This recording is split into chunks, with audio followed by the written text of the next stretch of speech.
Il calcio è fatto di grandi giocate e noi ne parleremo naturalmente. È il principale scopo, è la cosa che ci fa innamorare di questo gioco, i gol e appunto le azioni spettacolari. Poi naturalmente è fatto di errori. Un gol sbagliato, ad esempio, e non si può tornare indietro. Non si può tornare indietro neanche quando c'è una scelta arbitrale. E fanno discutere un rosso mancato, un rigore dato e un rosso dato magari dove non c'è la certezza che ci sia stata una totale irregolarità. È successo ad esempio col Maniago Vajont, con Elia Roveredo accusato di aver dato un pugno, però nemmeno le immagini possono chiarire. Ma al di là di questo dobbiamo accettare quello che accade in campo, fa parte del gioco, ma c'è anche un tema, quello che accade dopo il campo, quando arriva il referto alla giustizia sportiva e ci sono le lunghe squalifiche, fanno ancora molto discutere nel calcio dilettanti. Canto terzo dell'inferno, giustizia mossa il mio alto fattore. E sì, perché si pensa che proprio sia la giustizia divina a creare le punizioni e quindi mi pare che sia davvero un inferno diventato anche il calcio dilettanti con la giustizia sportiva che dà punizioni esemplari. Ma è davvero giusto o diventa uno sbaglio? Stasera ne parliamo, a terzo tempo.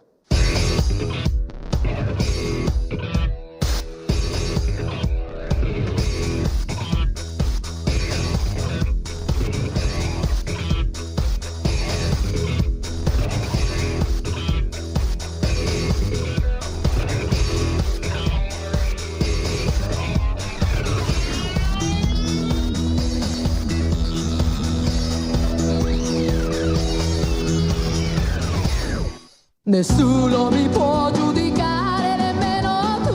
La verità mi fa male, Lo so che ho sbagliato una volta e non sbaglio più. La verità mi fa male, Dovresti pensare a me e stare più attento a te. C'è già tanta gente che ce l'ha su con me, chi lo sa perché. Siamo chiamati a giudicare queste scelte. 1966, secondo posto a Sanremo. Stasera un po' dobbiamo parlare di musica rigorosamente italiana. Inizia Sanremo, ma voi dovete stare a terzo tempo perché non parliamo di secondo posto, qua parliamo di primo posto, seppur in concomitanza, con Fabio Pittilino e Luciano Facchini. Buonasera, benvenuti. Codroipo domani impegnato in Coppa, sarà un tema, inizia la fase nazionale e poi dobbiamo discutere di tanti temi, fare le nostre nomination con Davide Barlocco, ciao Davide, Simone Fornasiere, buonasera. Pierpaolo Ponte, Buonasera. Ma visto che parliamo di episodi controversi, domandone iniziale, vi ricordate, non so, un fatto controverso, qualcosa di eclatante? Di eclatante l'unica cosa che mi viene in mente è la squalifica di Sergio col Cartigliano dove prese Sergio sarebbe Barlocco, sì, che è tuo figlio, portiere bravo, non come il padre, no? No, scherzo, era molto bravo anche il papà. Prese 4 giornate di squalifica a termine in una partita. E insomma, questo fa capire quelle 4 giornate che sono diventate una costante adesso nei dilettanti. Fornasiere? Innanzitutto domani andremo a San Donà a vedere Coppa. L'ultima volta siamo andati a Ravenna laddove morì Dante, tu stasera l'ho citato, il divino perché l'hai citato, quindi a San Donà scopriremo domani magari chi è morto. Ma allora, a proposito di squalifiche, di robe eclatanti e come hai detto tu che si è presa ormai sta via, io ti cito un episodio di quest'anno, doppio episodio, che un po' va anche a toccare il prossimo turno e tornerò anche su questa simmetria più tardi nei premi. È stato quando c'è stato il derby dell'andata Brian Lignano, Charlis Muzzane con un'espulsione data da un assistente a 60 metri e poi per me iniziò lì anche le clamorose 4 giornate di stop date a Mutavcic del Brian Lignano. E lì abbiamo iniziato a parlare che le multe erano diventate più salate, insomma, preceduto Sì, il codice della strada di adesso. Ponte.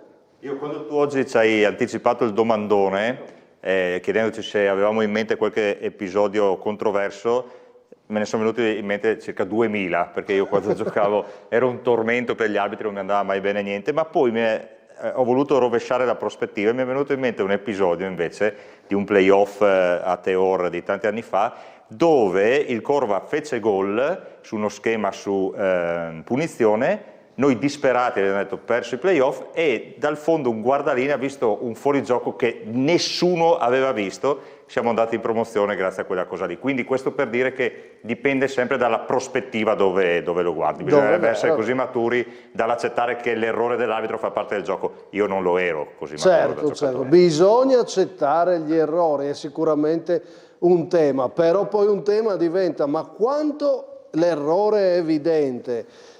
E arrivano anche le squalifiche, magari poi è più difficile accettare una squalifica perché quello va oltre il campo. Ne parleremo. Pitilino, hai qualche episodio? Ma a parte le squalifiche che sono arrivate in eccellenza, ne è piovuto una anche la settimana scorsa abbastanza pesante, quindi lì poi bisogna indagare e vedere come sono stati fatti.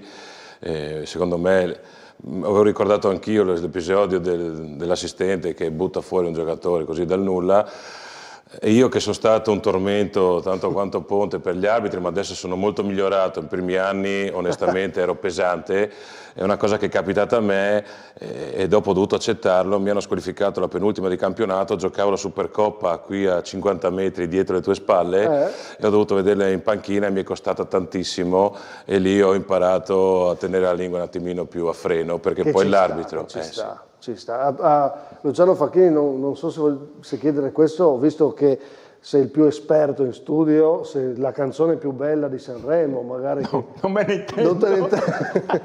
Però devo dirti che io sono rimasto dall'espulsione di Nastri alla semifinale di Coppa a Monfalcone, dove era fallo a favore nostro, Sì. però io condivido, bisogna purtroppo accettare però poi il giudizio degli arbitri. Diventa difficile, ripeto, accettare la squalifica. Chiudo con la mia esperienza. Non senti la beffa, no? Certo, vi chiudo. Ci mancano 4-5 punti. E comunque Nastri è stata Però una beffa è così. perché espulso salta la finale poi, no? Certo. Quella è stata la beffa che poi è giusto, cioè è normale. Poi è andata bene. Però lì ovviamente è un tema di gioco, no? Poi entrano i discorsi comportamentali. Vi racconto una cosa personale, poi cominciamo ad affrontare l'argomento, visto che abbiamo toccato tante cose personali. Io ad esempio, tifosissimo, mio fratello nel Carnico viene espulso, squalificato per 6 mesi. Cioè, per me è stata una sofferenza vera, più che per lui, perché io, una delle cose che mi faceva piacere era andare a vedere mio fratello e non potevo andare a vederlo più per 6 mesi di squalifica, giusto o sbagliato che fosse, l'errore lo aveva commesso. Ma questo per dire, e adesso apriamo il tema, che quando c'è una squalifica così lunga e pesante, qualcosa incide dal punto di vista morale, no? Perché il calcio è un gioco e tutti lo facciamo per divertirci. Allora, servizio e apriamo questo primo importante argomento. Un rosso a Maniago con rigore che sembra esagerato, è un rosso che forse manca a Tolmezzo, in generale un weekend da dimenticare per gli arbitri e le società tornano a chiedere attenzione. Veramente non mi è piaciuto, non l'ho visto un arbitraggio all'altezza, sono tanti anni ormai che facciamo questa categoria e oggi non mi è piaciuto per niente. Ma oltre ai fischi fanno rumore anche le penne degli arbitri e quei referti che portano la giustizia sportiva ad esprimersi con lunghe squalifiche. A Roveredo 3 mesi a mister Filippo Pessotto per una spinta ad un avversario. 12 giornate invece ad Alex Spinelli per espressioni gravemente offensive a sfondo razziale rivolte ad un giocatore del Casarsa. Le società non ci stanno e fanno ricorso. Se l'arbitro o il guardialinee sente con le sue orecchie ed è convinto ed è sicuro che chi ha pronunciato quelle frasi incriminate l'individua sicuramente sono giuste le squalifiche. Però sul sentito dire, bisogna ponderare tanto, perché dare 10 o 12 giornate di squalifica a un ragazzo molte volte può essere allontanarlo dal calcio, ma se uno non è colpevole di quello che le viene ascritto, è deleterio per il nostro mondo. Fai rumore qui. Diodato. 2020, primo posto a Sanremo. Fa rumore. Siamo d'accordo che fa rumore questo, che è diventato un modus operandi, no? Fa rumore senza dubbio. Io condivido in parte quello che dice il Presidente Gianni, nel senso che è chiaro che la pena deve essere frutto di certezza dell'essere colpevole, e quindi sì, è così.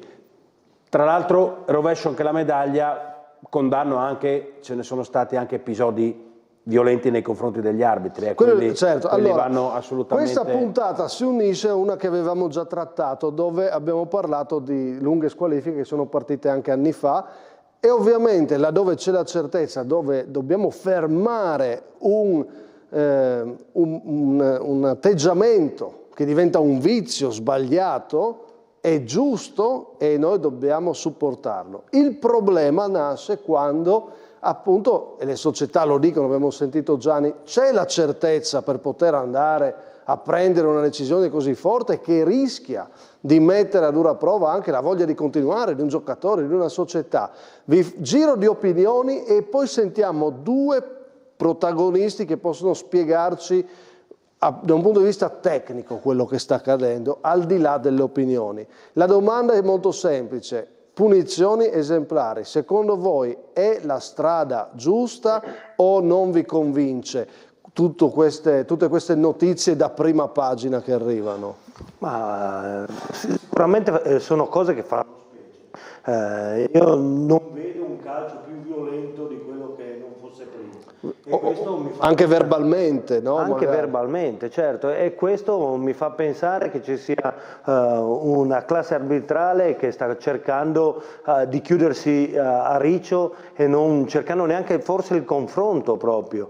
Io vedere così tante squalifiche mi fa strano. Mi sembra Il una tema cosa del confronto è un tema, attenzione, perché una cosa che viene detta al netto dell'errore, quando si cerca il confronto, attenzione di tornare indietro su questo, lo dico alla classe arbitrale, qualcuno, non tutti, non facciamo una cosa generale, però qualcuno dice occhio che il confronto ci viene negato con frasi molto dirette e anche che spiazzano. Qua abbiamo un protagonista, penso ti sia capitato, Fabio. Sì, ci sono delle volte nelle quali con l'arbitro esageri, perché bisogna anche rendersi conto di quello, ci sono delle volte che hanno ragione, però è anche vero che se l'arbitro dall'altra parte ti dice la frase giusta, calma, guarda che è così, così, così, difficilmente magari va e gli dai una mano. Il confronto però è difficile, devono essere due teste pensanti. Sì, è vero, se vai ad attaccare uno c'è poco da confrontarsi, quindi bisogna stare attenti, siamo di fronte a un argomento che trattando... Non fanno un mestiere semplice. No, certo, e poi se generalizziamo rischiamo anche di dire banalità, però io quando dico che il confronto ogni tanto viene meno, lo dico perché parlo con determinati giocatori che ritengo anche teste pensanti, non parlo così per sentito dire. Chiudo però il giro di opinioni perché vado a sentire dei protagonisti. Strada delle punizioni esemplari, è una strada rischiosa sì o no? Quindi per te sì? Sì, virgola, pene esemplari per chi commette reati nel campo, reati fra virgolette, punibili con punizioni esemplari, non per... Dai, la frase ingiuriosa, che non ci sta moralmente, la condanno, ma non da 4 giornate. Però capiamo, sì. C'è l'eccesso del politicamente corretto anche nel calcio, no? Quindi questa cosa, e non voglio essere frainteso, è un tema scivolosissimo, ma questa cosa della frase razzista, eccetera, così, va sempre contestualizzata all'interno di un rettangolo dove a me dicevano sei vecchio, dove a uno pelato dicevano sei pelato, eccetera, quindi bisognerebbe essere un pochettino equilibrati anche sotto questo aspetto, no? Perché altrimenti si rischia di eccedere anche in questo senso. Certo. Sul tema invece del confronto arbitrale, l'ho già detto a Merlino quando eravamo qui in trasmissione, una volta io sono stato arbitrato da lui e l'ho trovato eccezionale, non nelle scelte, forse avrà anche sbagliato, già dato rigore contro tra l'altro, ma nel modo in cui si poneva con i giocatori, e questo faceva la differenza rispetto ad altri. Luciano Facchini, da dirigente, queste pene esemplari, come le vedi? Dove c'è la certezza del fatto secondo me io sono abbastanza d'accordo. Ok. Non è la soluzione, però dove tu vedi che c'è, dopodiché concordo con te, c'è un po' un eccesso. A me viene da dire che i calciatori e gli allenatori hanno anche una grandissima consapevolezza dell'errore.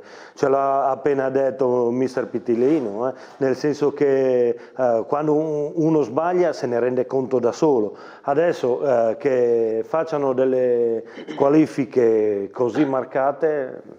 Non sai se è la strada giusta. No. E questo è l'interrogativo che noi poniamo. Vai, una proposta.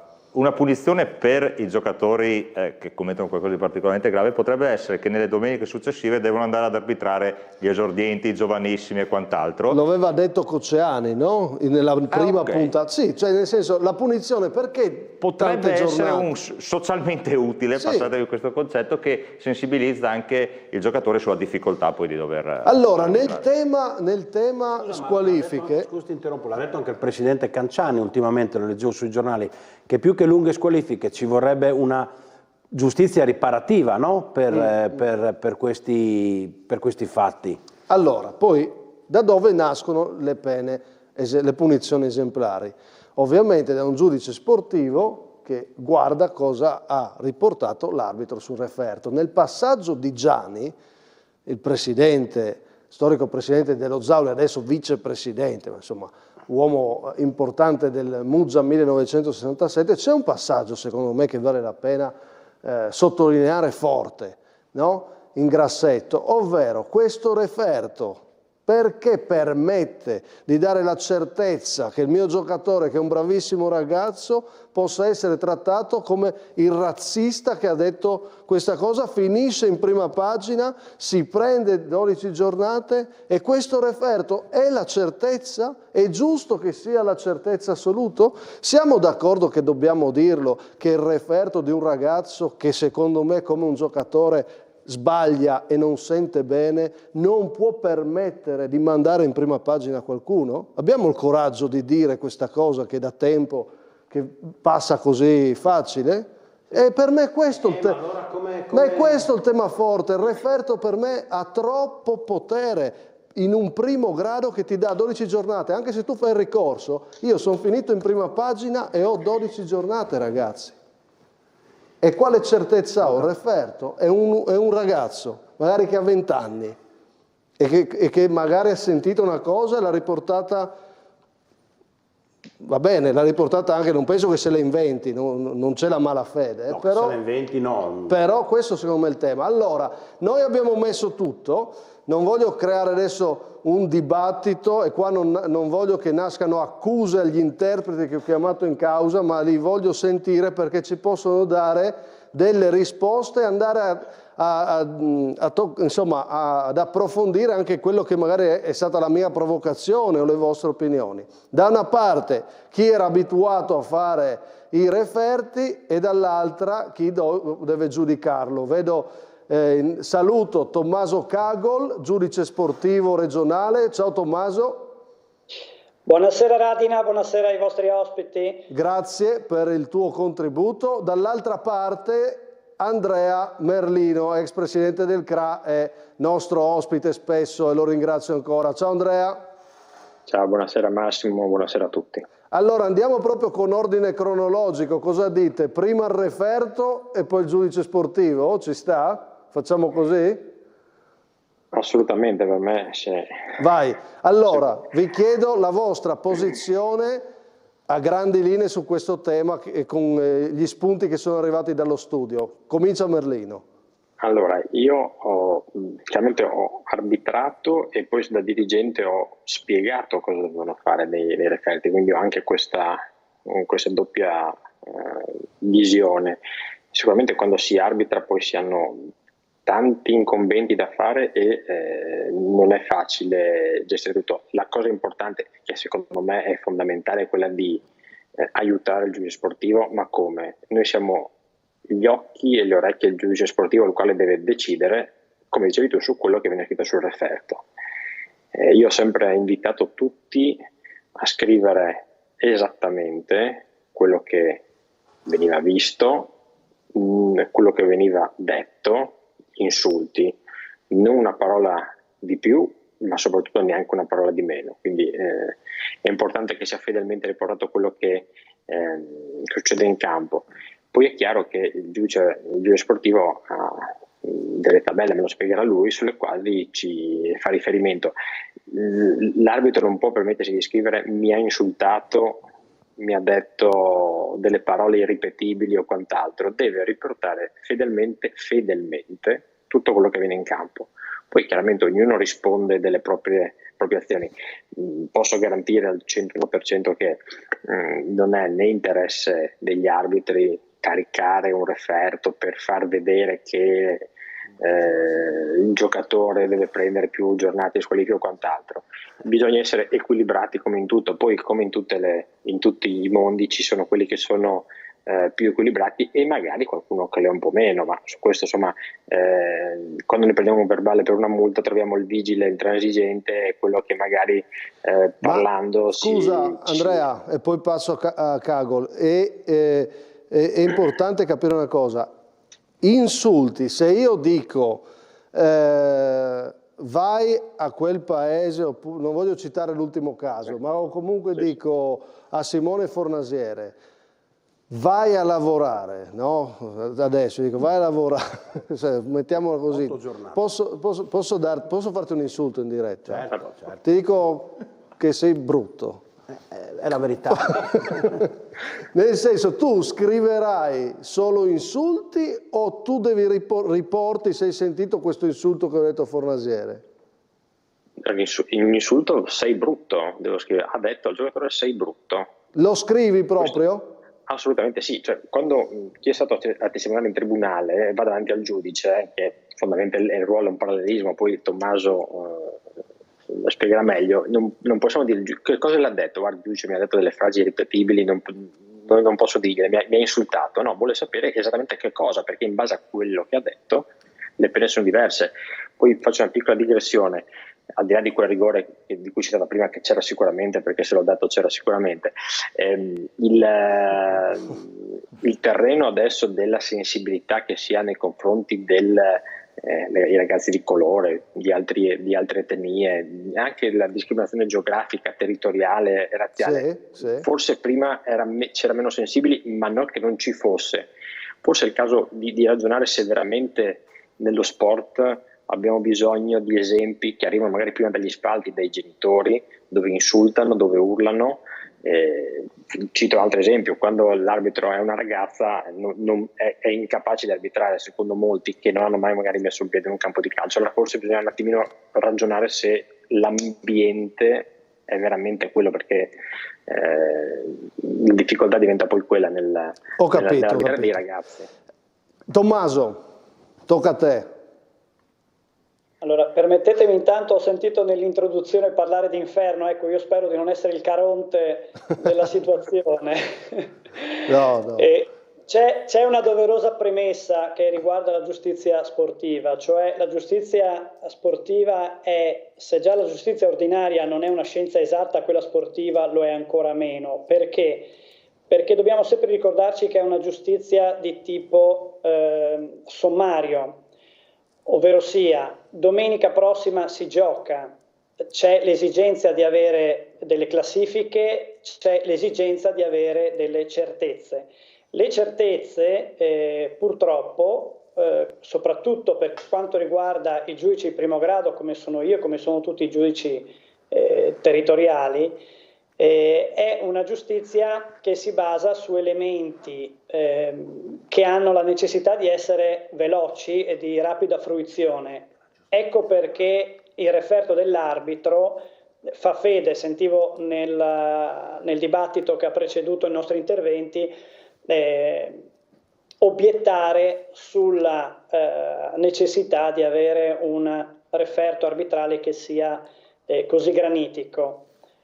Purtroppo non vedo in questo momento un'alternativa, nel senso che ai nostri livelli, soprattutto a livello dilettantistico, la necessità di una certezza e di una giustizia veloce fa sì che la responsabilità, perché di questo si tratta, di riportare i fatti avvenuti sul terreno di gioco è una responsabilità che, come ha detto bene Merlino prima, ricade sull'arbitro, che è il nostro orecchio e i nostri occhi. Vero? Tommaso, scusa se ti interrompo, però proprio per questo, perché non agire, visto che è una giustizia veloce, voi avete le direttive e poi voglio anche che lo specifichi questo, perché non agire in un primo grado di giudizio, passami il termine, entro in un argomento dove non sono un esperto, però chiamiamolo così, magari meno punitivo, e poi al limite ci sarà un'ulteriore analisi della giustizia sportiva, come già esiste tra l'altro per certi casi, no? Si può arrivare anche dopo mesi a una sentenza pesante, è accaduto nel Carnico ad esempio poche settimane fa. Perché quindi non essere meno esemplare all'inizio e magari intervenire dopo con un'attenta analisi per non rincorrere in questo rischio della sommarietà? Sì, è un'osservazione corretta, però io rispondo a parti invertite, ovvero sia è molto più difficile intervenire successivamente in modo più gravoso, nel senso che tutti, per fortuna, in uno Stato di diritto e anche nella giustizia sportiva, hanno la possibilità di appellare in tempi molto rapidi le decisioni del giudice sportivo, che è il giudice di primo grado. Questo significa che cioè avverso le decisioni del giudice di primo grado, sia i calciatori che qualunque tesserato, sia le società stesse, possono in tempi molto rapidi ottenere una revisione in appello. Cosa significa questo? Che una sanzione che dovesse essere stata comminata in modo pesante, che quindi è di lunga durata, sicuramente potrà essere di gran lunga anche eventualmente ridotta, come suggerivi tu, in un tempo molto breve. Okay, c'è da dire un'altra questione tecnica che risponde a questa domanda. Il giudice sportivo di primo grado valuta, come abbiamo detto, sulla base del referto arbitrale che fa fede assoluta, ma non può d'altra parte che basarsi su quello che scrive o anche che dice l'arbitro, perché noi non manchiamo mai di sentire, di fare a questo punto ormai anche le videoconferenze con gli arbitri per ottenere tutti i dettagli possibili e utili alla nostra valutazione. Certo. Ma quello che noi non possiamo fare, finisco il ragionamento, sì. Quello che noi non possiamo fare è, per esempio, ascoltare tutti gli altri interessati. Noi nella nostra, proprio per una questione di rapidità, non possiamo istruire delle indagini che coinvolgano altri soggetti. Quindi bisogna sapere che la decisione sarà basata su degli elementi che possono essere anche parziali, questo lo sappiamo. Ok, ultime due cose rapide, perché poi vado anche alla domanda conclusiva. Volevi intervenire, Barlocco? Sì, stavo ascoltando con attenzione perché il giudice sportivo a questo punto fa fede solo e esclusivamente a quello che dice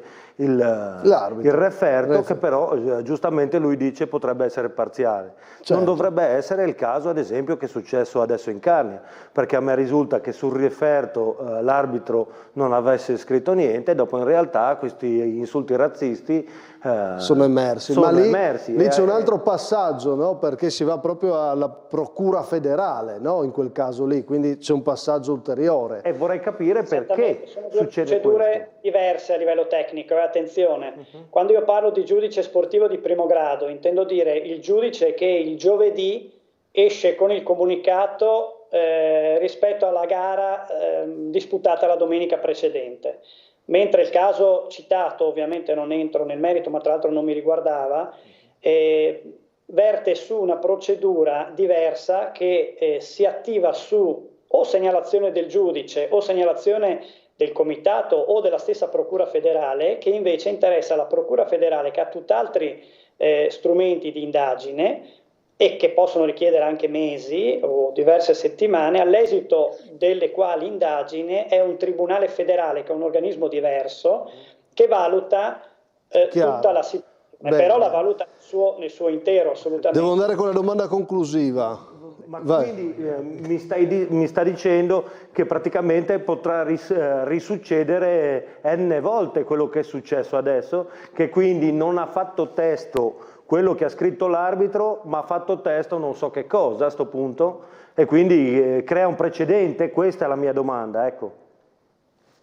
No, probabilmente mi sono spiegato male. Quello che, se ho capito bene il caso a cui vi riferite, quello è un caso che non è stato deciso dal giudice sportivo sulla base del referto, ma che ha seguito un altro percorso, cioè quello delle indagini effettuate dalla Procura federale, con degli interrogazioni, interrogatori, chiamiamoli così, veri e propri. Un'indagine vera e propria su una segnalazione che poi ha fatto la società. A questo punto il referto dell'arbitro non conta niente. No, lì non conta più. Il referto dell'arbitro conta per, certo, se c'è la prima, l'abbiamo sentito, la prima valutazione è sul referto dell'arbitro, ma dopo si può andare a sentire anche terzi. Perché può succedere che l'arbitro magari non vede, succede che due si picchiano il chiosco, è chiaro che la Procura federale, se viene a conoscerlo, deve intervenire, e ci mancherebbe. Però voglio chiudere, Tommaso Cavolo, che è il giudice sportivo, queste pene esemplari e queste giornate che sono tante, le lunghe squalifiche le abbiamo chiamate, no? E che fanno rumore, e perché poi di fronte a voi avete anche un po' le mani legate. È una nuova direttiva che ha cambiato il calcio dilettantistico. Dimmi che cosa ne pensi da giudice sportivo, non voglio metterti in difficoltà, e lo chiedo che Merlino, e vado a chiudere. Queste lunghe squalifiche vi mettono, come le valutate? Servono davvero? Sono la strada giusta? O ci rischia anche di andare a mettere in difficoltà il mondo dei dilettanti? Tommaso. Rispondo io. Dico, nessuna difficoltà dal mio punto di vista a rivalutare anche le norme. È vero che abbiamo, non direi le mani legate, ma abbiamo una strada molto ben delineata dal codice di giustizia sportiva, quindi nel momento in cui noi classifichiamo come atto discriminatorio, per esempio, atto violento un determinato fatto, siamo a quel punto vincolati a delle sanzioni minime. Ciò non di meno, condivido con il presidente Canciani, con il quale abbiamo condiviso questo tipo di idea, per non dire di progetto, l'idea che si possa mettere mano alle norme, per cui è il legislatore, il Consiglio federale che può farlo, nel approntare delle soluzioni che siano alternative, quindi la famosa giustizia riparativa, quantomeno, a mio modesto parere, per quanto riguarda il settore giovanile scolastico, dove sbattere obiettivamente il mostro in prima pagina, cosa che noi facciamo con grandissimo dispiacere, questo deve essere chiaro. Per quello ho premesso che non vorrei essere il Caronte della situazione. Per noi è un dolore sapere che un ragazzo, il nome di un ragazzo poi finisce, no? Finisce in prima pagina nei servizi. Sono assolutamente dell'idea che si possa e si debba affrontare la questione in termini diversi, alternativi, possibilmente di recupero del ragazzo, perché un ragazzo di 15-16 anni che prende un anno di squalifica, verosimilmente, per chi conosce questo mondo, voi lo conoscete tutti bene e meglio di me, vuol dire perderlo. Lo perdi, no? Lo perdi. Chiudo con Merlino, è esagerato? Bisognerebbe fare un passo indietro? Secondo me no, su certi temi non si può fare un passo indietro. Mi spiego. Quante volte non vengono sentite bestemmie, certe offese in campo, perché se dovessimo espellere ogni giocatore che fa una bestemmia non faresti più il programma, perché ne faresti uno sì, una settimana no per il numero di giocatori. C'è un altro concetto: non vorrei che certi atteggiamenti e certi fatti, mettere le mani addosso all'arbitro, offendere per il colore della pelle, cosa passassero sotto traccia come sì vabbè però si è sempre fatto, è sempre successo, ma non gli ha fatto niente. È un messaggio che di per sé secondo me è sbagliato, no? Ci sono delle cose, dei comportamenti sui quali non si può transigere. Dove sono certi, Andrea, dove sono certi e evidenti. 101%, ma su questo è pacifico, cioè io non metto neanche in dubbio che uno si inventi qualcosa dove scrivere. No, ma ci sono cose borderline, dai. Cioè, su questo tema, Andrea, Ci sono cose, non voglio entrare nei casi specifici perché non voglio mettermi in difficoltà, ma li conosciamo. Ci sono delle squalifiche che non è che uno va lì e dà uno schiaffo o insulta per il colore della pelle. Dai, ci sono, perché poi, l'abbiamo detto, arriva il giudice sportivo, è scritto, fa riferimento al razzismo, il giudice sportivo deve applicare le 12 giornate. Alle mani legate, certo. Comunque, mi fermo, io vi ringrazio perché questo tema secondo me tornerà e magari lo affronteremo in studio in maniera proprio più dettagliata, però ci tenevo a tornarci perché purtroppo ancora fa notizia. Ringrazio Andrea Merlino e ringrazio Tommaso Cagol per la loro disponibilità. Grazie. Grazie a te Massimo, buona serata a tutti. Grazie a voi, buona serata, buon proseguimento. Bene, mi raccomando, domani tranquilli, niente espulsioni, solo gol, solo spettacolo, in diretta su TV12. Dove sono? Vediamo, dai, parliamo di Codroipo. Continua l'avventura in Coppa Italia del Codroipo di mister Pittilino. Per la prima volta in 105 anni di storia, il Codroipo vince la Coppa Italia di Eccellenza. Prima gara del triangolare, fase nazionale della Coppa Italia, mercoledì 12 febbraio, ore 19, in diretta su TV12, San Donà, Codroipo.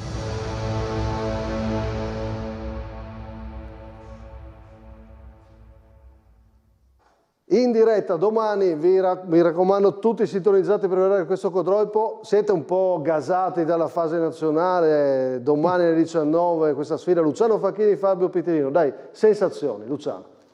Sensazioni, io credo che tanto per Codroipo, per la società, per la comunità, per lo stesso Medio Friuli, credo che sia un evento che non è mai successo, che vinciamo la Coppa di Eccellenza, che partecipiamo alle nazionali e quindi c'è ovviamente una grande aspettativa. Credo che... La senti un po'?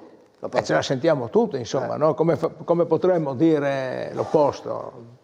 I giocatori sono carichi e purtroppo sabato secondo me una parte aveva la testa alla Coppa, non siamo riusciti a chiudere al primo tempo, che segnavo anch'io quando ho fatto palo, traversa, palo, è successo un po' di tutto, però è andata così, è andata bene. Credo che il mister, che è qui vicino a me, l'abbia preparata bene, sia lì che studia i schemi, come ha fatto con la finale, che alla fine aveva ragione lui, e quindi sarà una bella esperienza per la società, per lo staff tecnico e per i giocatori. Allora, il Friuli Venezia Giulia che sfida il Veneto, no? In questa grafica, Fabio Pittilino, c'è Fortunato come pericolo numero 1, ma è anche la sfida per dire che il Friuli Venezia Giulia se la gioca con questo Veneto. Tu hai già fatto la fase nazionale, che sfida è con San Donà? Che rivale può essere secondo te? Ma è uno step, si dice sempre che il Veneto sia almeno un passo avanti rispetto al Friuli da un punto di vista del dilettantismo. Il San Donà fa 4 allenamenti, quindi è un metro per rendersi conto a che distanza, se c'è distanza, poi magari siamo mezzo passo avanti noi. Quindi domani noi proveremo, faremo di tutto sicuramente, troviamo una buona squadra, sono loro nella stessa condizione nostra. Come state voi adesso? Allora, noi paghiamo un po' non aver fatto richiamo a dicembre e aver giocato tante volte di mercoledì, compresi i turni di Coppa, quindi ti alleni un pochino meno bene, abbiamo un po' il fiato corto, però avendo una buona rosa certamente qualcosa cambierò, ma sicuramente domani a San Donà non andiamo a fare una gita, anche perché insomma abbiamo un onere che è quello di tenere alta la bandiera del Friuli, no? Diciamo Barlocco, così, Venezia Giulia. Quindi... Barlocco, la rosa lunga del Codroipo, abbiamo detto, l'abbiamo celebrata. È vero che San Donà è un po' corto, ci arriva un po' corto? Sì, io ho sentito proprio Vincenzo Siciliano oggi in giornata, è una squadra che conosco abbastanza bene, è una squadra molto forte. A mio parere sono un po' corti a livello di numeri, proprio di giocatori, e questo secondo me gioca in questo caso a favore di mister. Che squadra è questo Sandonà? Cosa ci puoi È una dire? squadra quadrata, allenata benissimo, un allenatore che conosco da tanti anni perché ha allenato tutto il settore giovanile dell'Udinese, è sicuramente un allenatore emergente, li fa giocare bene, è una squadra compatta, non ha un modulo fisso, perché gli ho visto fare il 4-3-3, l'ho visto giocare con un 3-5-2, quindi è una squadra che tende a variare parecchio, ha delle individualità notevoli, sicuramente il più forte di tutto è Fortunato, e dopo ci sono sicuramente le due punte, questo Scantamburgo, che ne parlavo proprio prima con il mister, che è un giocatore che è arrivato da categorie inferiori e sta dimostrando di riuscire a segnare anche in eccellenza, quindi vuol dire che anche a livello di scouting lavorano bene, e in linea di massima è una squadra formata con tutti i giocatori settore giovanile liventina, quindi è una partita sicuramente tosta. Quindi la parte forte del Codolpo sarà ancora la compattezza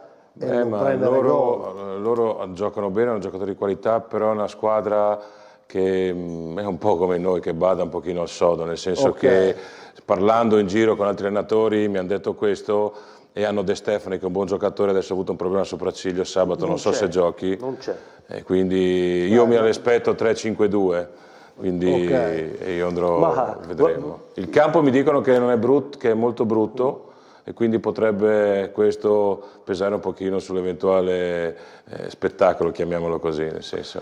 Lo spettacolo lo daremo noi, io e Simone Fornasiera in cronaca, ragazzi, chi ci seguirà. Attenzione, perché la testa può fare la differenza.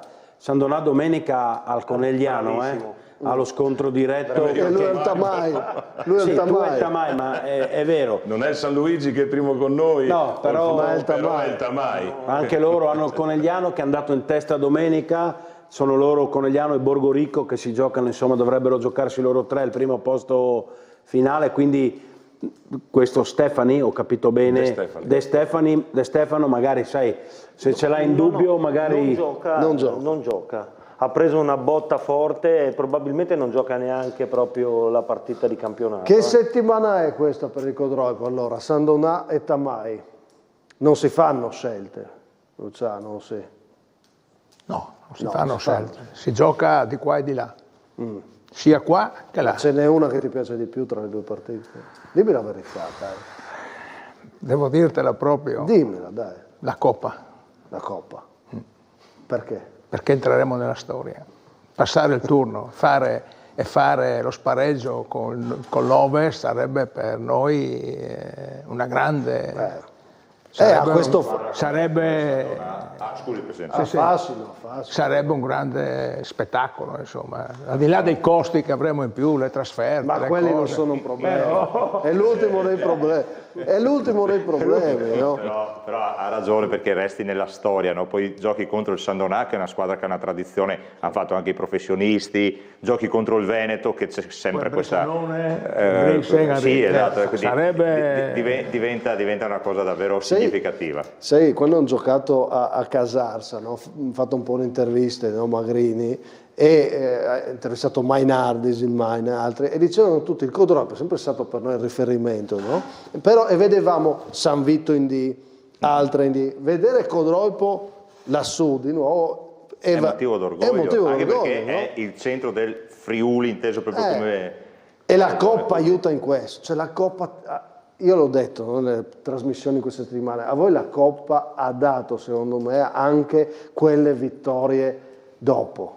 Beh, comunque io alleno un gruppo di ragazzi che possiamo contarli su una mano quelli che hanno vinto, insomma, e quindi per la prima volta hanno vinto qualcosa e questo legame... Ti scassa, sì, no, questo legame gli rimarrà per sempre, adesso è venuta fame, spero ancora di più, ci sta ogni tanto il passo falso come sabato, ma il secondo tempo dell'Azzurro è stato buono, se lo sono anche meritato, quindi, però io ieri li ho rivisti belli tonici, anch'io non faccio scelte, poi è vero che forse è più bello per quanto mi riguarda vedere chi è più bravo nei 9 mesi, però ho detto domani rappresentiamo il Friuli, rappresentiamo un territorio, rappresentiamo un comune importante e per tanti rappresenta un qualcosa che non sai se torna soprattutto, e quindi te la devi giocare come se fosse l'ultima, poi vediamo. Ok, poi vediamo. Quel poi ne parleremo, si chiama Tamai. e arriva però nel momento sbagliato. Beh, diciamo che la fortuna da questo lato non ci ha dato una mano, però... È decisiva per il Tamai con voi? No, perché dopo mancano 10 partite, fa 30 punti, rimangono 5, bisogna vedere cosa fanno il San Luigi e Fontana Fredda, perché dovesse finire pari, comunque le altre, probabilmente una delle due va a 7, però mi pare che sia il primo grande scontro diretto dei piani alti questo, Sì. Gli altri devono ancora venire. E il campionato è molto altalenante, vedete, c'è stato un momento in cui noi il Tamai si vinceva sempre, poi un attimino arrivano le altre che si ripropongono. Però voi adesso nel 2025 avete dato un'impronta, no? Beh, sì. Col Tamai, se continuate anche col Tamai diventa molto importante come segnale, però appunto Simone arriva in un momento delicato perché la Coppa, invece il Tamai ha tutta la settimana da pensare a quella sfida e la vivrà come una rivincita, no? Senza dubbio sì, per appunto la finale di Coppa. Io dissento un po' da quello che dice l'amico Fabio. Se mandi a 8 il Tamai è vero che mancano 10 giornate e poi 30 punti, ma matematica alla mano te ne bastano vincere 7 su 10 per esempio, 21, insomma 7 è un pareggio, ecco. Quindi insomma diciamo che non è decisiva, però dai una spallata importante a una diretta avversaria. Sì, a una che rimane comunque la squadra più forte. Cioè, negli 11 io continuo a dire, è vero adesso avranno consorti, credo, e Bortolin loro squalificati. Bortolin proprio destinato che contro di te non gioca. Sì, speriamo che no. Quindi... se è squalificato...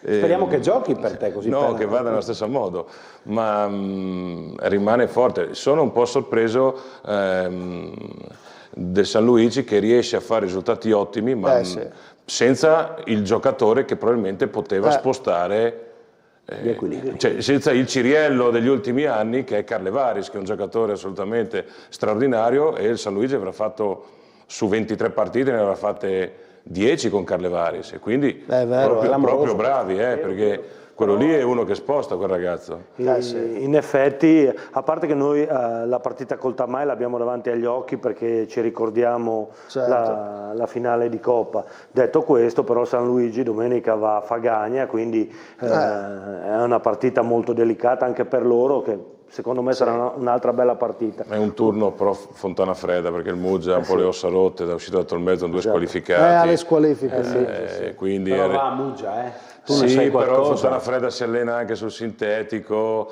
non è di sera che non si vede niente a Muggia la sera, che è una roba... Comunque, occhio che adesso farà la differenza anche la voglia di prendersi questo campionato. Secondo me Fontana Fredda lo vuole provare a vincere, non è lì solo per divertirsi. Dopo 23 giornate chi è primo, secondo, terzo o quarto vuole Muranella vincere. mi ha fatto una battuta di che siamo salvi.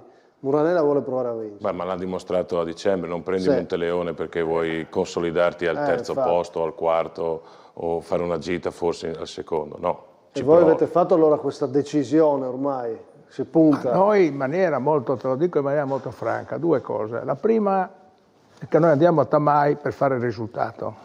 Ok. Tanto per, dopo vada come vada, però credo che i giocatori vadano e il mister imposti una squadra di attacco per fare il risultato. Non andiamo per lo 0-0. Ok. No, mister? Vediamo come siamo domani, però insomma l'idea non mi dispiace, però era un'indicazione. Noi abbiamo detto l'altra sera, ci troveremo a fine di questo giro qua di Boa, fine mese, col mister, dove vi posso dire, per quanto riguarda la società, se Pittialino lo accetta sarà anche il mister per il prossimo anno, per cui sarà il primo, credo, società che conferma il mister. Mi ha sempre voluto bene.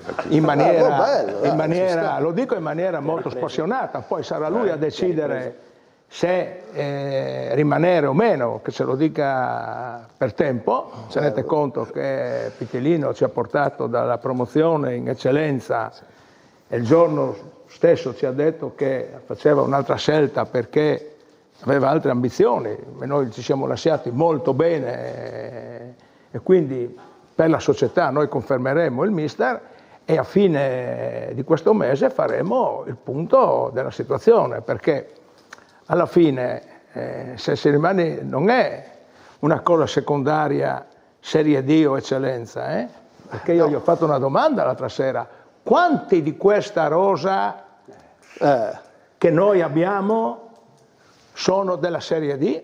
Prima considerazione. Seconda considerazione. Il portiere sì, e te lo dico in tempi non sospetti. Seconda considerazione che io faccio. In regione Friuli Venezia Giulia, qual è il bacino di giocatori per la Serie D? Domande tutte pertinenti. Allora, questo tema... Qua abbiamo opinionisti, gente del mestiere, datemi questa risposta. Quali sono le società che possono fare una Serie D non per fare un giro in giostra, oltre il Charlis Muzzane? Non ti daranno questa risposta. Alcune opinioni le possono dare, quello che pensano lo possono dire. Il controllo per dimensione del comune, per importanza, come si diceva prima, anche culturale nel Friuli, sarebbe un bellissimo ambasciatore della friulanità. Quello Poi, che dice... Scusate, certo, è la seconda parte della domanda. Io ho chiesto a Pitellino l'altro giorno, che lui ci ha portato, in quanti anni noi siamo in eccellenza? 5. Sì.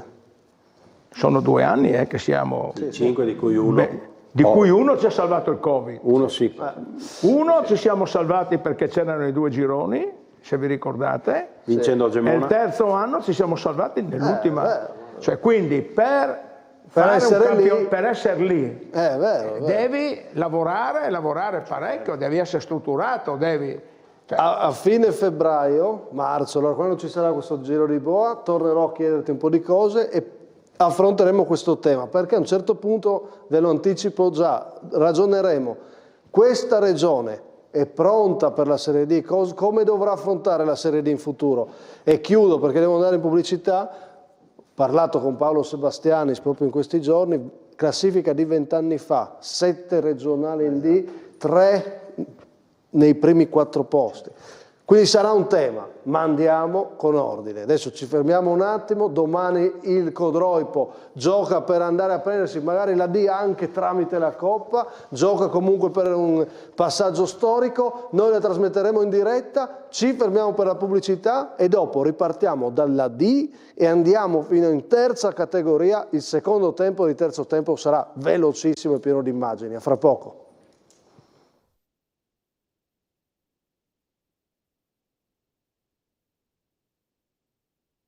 Adesso andiamo in D.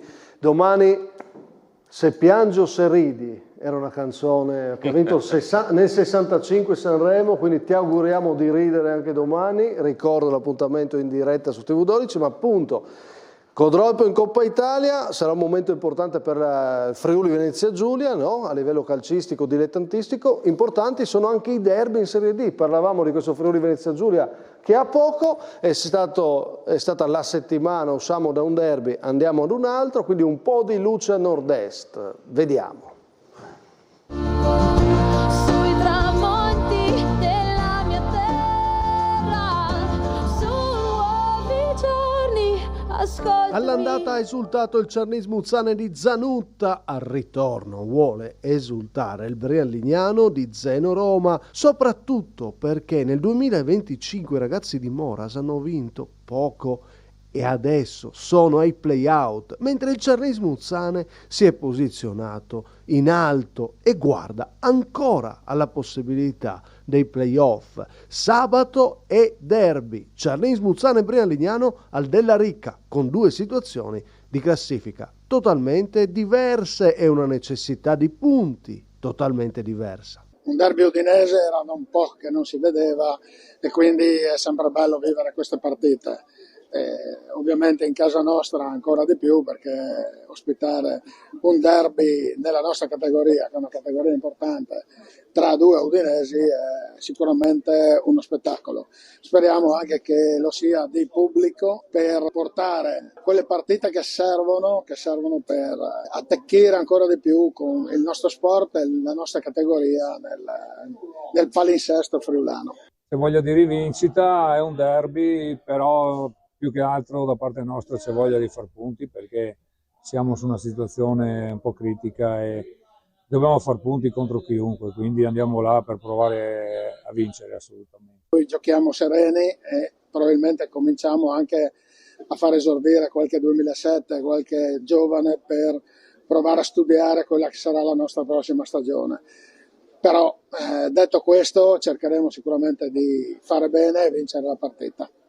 E il Cernis Muzzane di Zanutta, dopo il derby, ritroverà l'ex tecnico Carmine Parlato, arrivato a Treviso per giocarsi la possibilità di vincere un altro campionato in carriera, dopo il sorprendente sorpasso delle Dolomiti Bellunesi, grazie all'impresa del Portogruaro.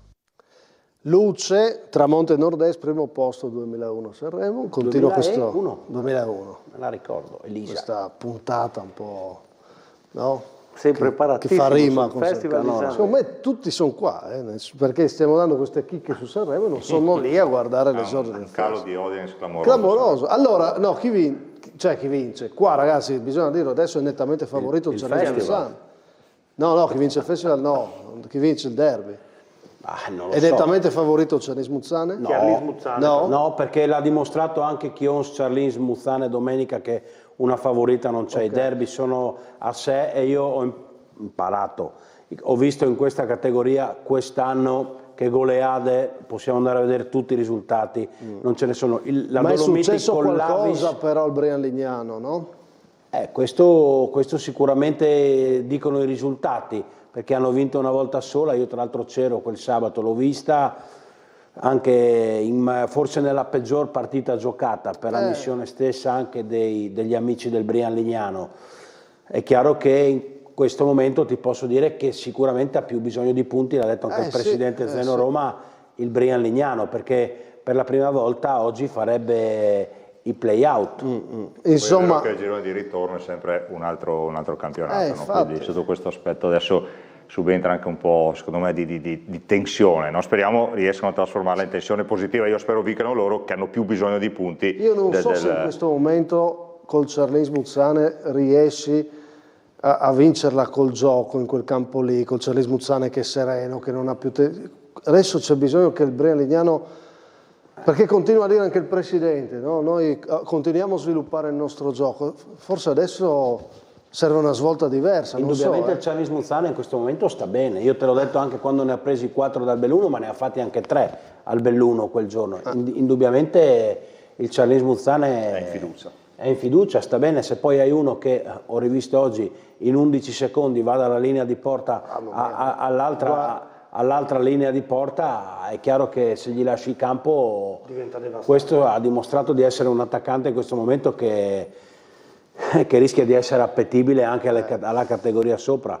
Oggi ho rivisto proprio per 11 secondi è andato da una porta all'altra, vuol dire che allenando... Il gol di Camera lo riprendiamo. Questo è il gol di Steffè. Questo è il gol di Steffè, l'andata che ha deciso il derby. In 10 come il derby di Chions domenica. In 10 ha vinto il Cernis Muzzane. Lo riprendiamo dall'inizio, questa clip che si vedrà, il gol di Camarà che è stato veramente uno dei gol. Così il gol di Bonetto su... Sì, il gol di Bonetto su azione di Camarà, ma che dice quanto è in salute il Cernis Muzzane all'88esimo, tra l'altro, non al quinto minuto. Adesso arriva, dai. Barlocco invece il Chions che subisce un gol così vado su Chions. Chions purtroppo quest'anno ha veramente sbagliato troppe scelte, è difficile entrare dopo nello specifico, ma veramente ne ha sbagliate troppe. Per quello che riguarda il Chiarlin, secondo me è sulla strada giusta per fare bene. È una squadra che è in salute, io sono d'accordo con quello che diceva Simone della partita proprio con le Dolomiti Bellunesi, dove sì è vero che hanno perso, ma abbiamo visto un bel calcio, e se continuassero a giocare così, perché la partita di Chions non è stata così, perché è stato un derby bruttissimo a dirti il vero, non è stata una partita bella, vinta, ma non sicuramente una bella partita. Io ho l'impressione che il Chiarlins con le squadre forti riesca a giocare meglio rispetto alle squadre che tendono a chiudersi e quindi al non gioco. È una squadra che ancora ha problema ad imporre quello che è il suo gioco. Eccolo qua, il gol Bonetto, guardate Camarà cosa fa, abbiamo visto un po' di immagini sia di Charlis Muzzane sia di Brian Lignano in vista del derby, adesso torniamo sul Chionzo, una squadra che subisce comunque un gol così, al netto della forza di Camarà ha qualcosa che non va. E adesso vi tocco questo tema del cambio degli allenatori. Scusa, poi sta sterzata dopo 90 metri che è clamorosa. No, sta bene. Poi però era un attimino provato, era un po' stanco. No, andiamo sul tema allenatori, guardiamo questa grafica, perché Marmorini non ha ancora vinto, non ci siamo, no? Senza Teo Conte, ho titolato primo posto a Sanremo con la Minetti nel 1998 e per dire perché senza Teo Conte qua, perché senza Teo Conte le cose non cambiano con Marmorini, senza Teo Conte le cose cambiano da Russo all'LME. I due temi li tocchiamo rapidamente, però su Marmorini, visto che c'eravate Simone e Barlocco, squadra che deve salvarsi, deve avere qualcosa di più, secondo me non ha portato una svolta, dobbiamo bocciarlo. Sì, ti dico di sì, secondo me sì, detto questo, adesso come adesso Chionzo... Come vanno bocciati i giocatori, dai. Sì. Però a me non è dispiaciuto proprio il Chionzo domenica, cioè secondo me però ho visto proprio... Però una vittoria, ho visto a Portogruaro morbidi, senza... No, anche domenica non hanno vinto con l'Avis. Dai, devi metterci 4 punti su 6 con l'Avis hanno perso. No, domenica hanno anche provato a giocare, però poi non puoi commettere il rigore regalato, il rigore commesso sul Charlis Muzzane al 48esimo del primo tempo è una roba devastante. Poi ecco, mi ha deluso un po' il secondo tempo in inferiorità numerica, in superiorità numerica è stato più pericoloso il Charlis, invece il primo tempo Charlis che si è riesaltato come a Lignano. Lì vengono fuori anche le doti tecniche, il saper fare e muovere la palla, perché a quel punto tu sei uno in più e se tu costretto a fare gioco non devi più ripartire, è un gioco completamente diverso. E quindi magari lì vengono fuori un pochino le lacune. Dopo io non li ho mai visti giocare, sembra che quest'anno gli vada tutto storto ed è un peccato perché mi dicono di una società sanissima. Lo so, però sei d'accordo come che cercavamo la svolta dall'allenatore? Tu quando entri in panchina devi darmi una svolta, poi che non abbia colpe, che sia una situazione compromessa, però noi una volta che cambi l'allenatore abbiamo avuto una risposta, allora il problema non stava lì, sta proprio in una costruzione generale. Ma alla fine lui è la cosa più semplice da fare, tra virgolette. Davanti gli manca qualcosa. Il mercato ha deluso, Danti, cosa ha fatto? Io ho visto solo domenica Danti. Io l'ho visto anch'io, anche poco. Valenta ci ha provato, però anche lui poco efficace. Pierpaolo Ponte, resta un caso invece l'LME senza Teo Conte, e qua meno 5, resta un caso clamoroso, terza settimana che ne parliamo, bisogna parlarne o no? Sì, è clamoroso perché sembrava una barca solo da condurre in porto e invece è riuscita ad incagliarsi un po' da sola, quindi questo depone paradossalmente a favore di Amedeo, che evidentemente aveva grossi meriti, non ultimo quello di aver costruito parte della squadra portando dei giocatori decisivi per la categoria, e forse i giocatori decisivi più o meno consciamente hanno un debito di riconoscenza verso il vecchio allenatore e lì si creano delle dinamiche un po' pericolose, no? Sarebbe davvero clamoroso. Ma quindi il Presidente ha azzardato un po' troppo ad accettare queste dimissioni? O comunque ad accompagnarle. Esatto, a parte che poi dobbiamo capire dove è il limite della dimissione. Però il Presidente ha fatto un errore? Secondo me se lui potesse tornare indietro lo farebbe. I numeri dicono questo, i numeri non mentono. Magari abbiamo un ex LME qua che può dirci. Fabio. Non entro nel merito io, io credo che... tu sei stato, insomma, vi siete lasciati. Sì, il tuo operato non è che è stato giudicato benissimo, insomma. No, lo so, so cosa hanno detto di me in giro, io non ho mai voluto dire niente, non dirò niente. No, io non parlo di quello che dice in giro. Io ho un modo diverso di vedere calcio rispetto a certe persone che sono all'interno della società, che possa essere giusto il mio e il loro, non lo so, ma insomma non è stata proprio detta poi tutta la verità, io me la tengo per me, non è un problema. Io lì ma ti ha stupito quando è successo quello di... Perché non ti ha stupito?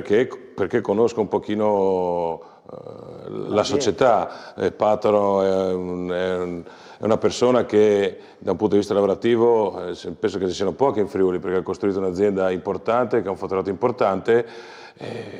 A livello calcistico ogni tanto può essere così istintivo, ma era un po' che si diceva questa cosa. Io non avrei fatto Veneto Botta perché poi Russo alla fine la squadra l'ha costruita e vista da fuori non so niente perché non parlo con nessuno, potrebbero essersi creati dei gruppi, è giusto dire così, perché c'è e magari... quindi dei cortocircuiti. Ma adesso davvero non è a rischio il campionato? Io credo di no, perché comunque adesso non possono vincere 30 partite, ci sta che abbiano un momento di defiance. Io credo che insomma di Forum Iulia ce n'è una, le altre squadre sono delle buone squadre, ma la qualità della rosa è una qualità importante, migliora un ragazzo che ce la può fare, bisogna che ci sia tranquillità. Però intanto occhio che Migliore rischia di uscirne un po' male, no, meglio, se poi tutto si risolve e vince il campionato,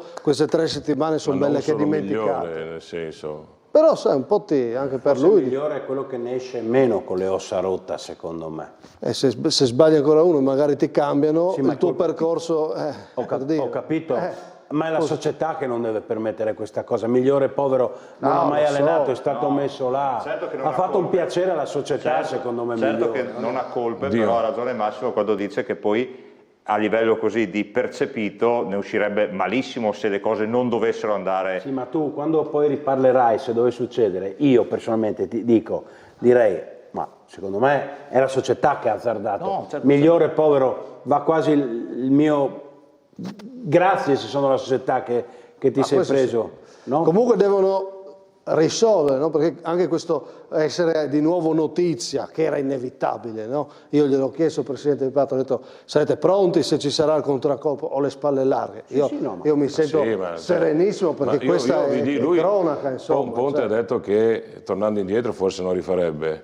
Io, per come penso di conoscerlo un po', lo rifarebbe. Ma poi alla fine, per me è 100%. Poi alla fine, dopo che perché se lui l'ha fatto c'è un motivo. Alla fine tanto il risultato, quello che è all'ultima giornata è la classifica che conta. Sì. Però è chiaro che queste settimane così non ti fanno sicuramente star bene, piacere. Probabilmente Pitti sa qualcosa di più rispetto a noi, perché per gente esterni all'LME il senso di una sostituzione di un allenatore primo in classifica è veramente difficile da darselo. Luciano Facchini, dirigente, tu come la vedi? Ma io non entro nel merito delle scelte delle altre società, io parlo per la nostra società. Che in questo caso, noi, ha già confermato Pitellino. Noi abbiamo già confermato Pitellino, per cui non abbiamo di questi problemi. Quando abbiamo fatto l'operazione di riportarlo a Codroipo, gli abbiamo detto stai sereno, stai tranquillo che non ci sarà, da dirigente che si è abituato a prendere decisioni. Quello che penso io, la società deve fare la società, l'allenatore, i tecnici e i giocatori devono fare i giocatori. Bravo. Nel momento in cui i giocatori vengono dalla società a dire che Pitellino così, che Pitellino colà e avanti di questo passo, la risposta della società Codroipo, finché saremo questo gruppo che attuale dirige, è ai giocatori lasciate la borsa e andate a cercare un'altra società. Punto e a capo. Questa è la mia opinione e la nostra opinione. Perfetto. Del resto o fai così o sei prigioniero politico dei vari gruppi delle società. Devi bloccare i gruppi. Come era già successo qualche anno prima, tra l'altro. Quasi da applauso. Quando noi abbiamo vinto tutto in prima categoria, è arrivato un giocatore, ha chiesto di parlarmi. Per rispetto, perché era molto agitato, gli ho dato udienza, è arrivato venerdì con gli appunti, ha cominciato a parlare male dell'allenatore che non capisce niente di calcio, che i compagni non capiscono niente. Io in maniera molto educata gli ho detto probabilmente non sei tu adatto a questa società, cercati un'altra società, punto. Ma bene. È molto chiaro, insomma vedremo come procederà questa storia. Adesso insomma, sono dei non va, no, questi. Il non va, poi cominciamo anche con le nomination, il non va questa settimana ce lo ha proposto Jacopo Puntin. Sentite. Quando arriva la notte e resto sola con me. 2025, Gorizia, capitale della cultura, non sicuramente, almeno per ora, la capitale del calcio dilettanti in eccellenza. La ripresa del campionato non è stata delle migliori. No, decisamente non delle migliori. La Pro Gorizia di Luigino Santrini nel 2025 ha subito 15 gol in 6 partite, un dato allarmante, visto quanto di buono fatto nell'ultima frazione del 2024. Insomma, non eravamo dei fenomeni a Natale e secondo me non siamo neanche così scarsi in questo momento qua. Oltre ai gol presi, l'altro dato preoccupante è questo: nelle ultime 2 partite 8 gol subiti, di cui 6 nella propria area piccola o nelle immediate vicinanze. Problema di attenzione o difensivo? Mi sembrava di rivedere la stessa situazione con cui abbiamo preso gol domenica a Tamai. Dentro l'area piccola, sul secondo gol di Manzato, credo che sia un errore individuale. Il terzo gol, lascio a voi giudicare, per me, secondo me, è fallo. E al netto della polemica sul terzo gol, condivisibile visto il fallo di Guizzo in area, 2 uomini liberi di colpire sia sul primo intervento che poi sul gol in situazioni di pareggio e in 10 uomini, non si possono lasciare se vuoi portare a casa punti. Lavoreremo per migliorare, sicuramente quando ci si ritrova 2 uomini dentro l'area piccola che saltano di testa e fanno gol, insomma, degli errori ci sono stati. La Pro Gorizia perde altri punti ed è lì nel mezzo, nell'oblio, nel purgatorio. Perfetta per questo caso la frase del film In Bruges: il purgatorio è una via di mezzo per la quale in vita non hai fatto proprio schifo, ma non sei neanche stato un granché, un po' come il Tottenham, o meglio, la Pro Gorizia. Citazione anche di Jacopo Puntin, così mi piace, il ragazzo cresce bene, complimenti per il servizio. Insomma, dice non sei un granché, abbiamo detto torna la notte, 2012 secondo posto, Sanremo, la notte di Arisa, non ha vinto. Vabbè, comunque il podio è importante, non è da podio la Pro Gorizia. Cosa succede? Di nuovo come è andata, tutti questi gol nell'area piccola, chi vuole dire la sua? Pitti, dimmi tu, cosa ne pensi? Ti aspettavi che tornassi? L'ultimo gol è da annullare. Cioè, sì, l'ultimo gol è fallo. Il primo. Quindi avrebbero fatto il pari, magari in questo momento dal punto di vista emotivo avrebbe dato una mano alla squadra, invece si trova una sconfitta, riparti, è difficile. Secondo me bisogna anche essere oggettivi. La Pro Gorizia ha un bellissimo nome, una bellissima storia, un bravo allenatore. Ma se mi parlate di rosa, io non posso dire, devo dare una mano in questo senso ai giocatori, all'allenatore. Sono una buona squadra, ma forse non sono da primi 5. Ok, e quindi ci sta, insomma, Barlò. Senza essere presuntuoso, no. D'accordissimo. Poi stanno facendo benissimo perché hanno fatto un filotto importante, però insomma siamo noi, San Luigi, poi c'è il Fontana Fregia, c'è il Tamai, c'è il Tolmezzo 37 punti, non è che ne ha 12, insomma c'è una pacca di squadre lì sotto. È interessante, sì. Quindi un passo indietro che un po' ci si poteva aspettare, mi fate capire. Io dall'inizio dell'anno che lo dico che il Gorizia secondo me rispetto all'anno precedente si è indebolita e anche in maniera abbastanza... Non ti fa strano che eri migliorato e torni ma perché è un campionato veramente equilibrato, nessuna partita puoi dare per scontato. Ha un'età anagrafica abbastanza bassa ed è normale essere altalenanti. Okay. Probabilmente se riescono a mantenergli questo gruppo anche il prossimo anno potrebbero avere qualcosa in più. Scusa Pier, devi dirmi qualcosa perché ho Fornasiere che ha prenotato con lo sguardo palpitante. No, volevo dire che sono d'accordo sul Pro Gorizia, secondo me il non va è un po' il Casarsa, tornando al discorso del cambio di allenatori, dove c'è stato un po' di isterismo nel cambio di allenatori, poi non conosco la dinamica, non entro nel merito. Però anche lì ha pesato. Colpa di Bisalli che non conosco come allenatore, da giocatore, tantissima roba, però non sta pagando questo continuo rincorrere magari un cambio, una svolta. Anche perché devono spiegarmi perché prendono Coccetta, lo fanno stare 3 domeniche e lo rimangono via. Ne abbiamo parlato martedì. Sì, ma non abbiamo avuto una risposta.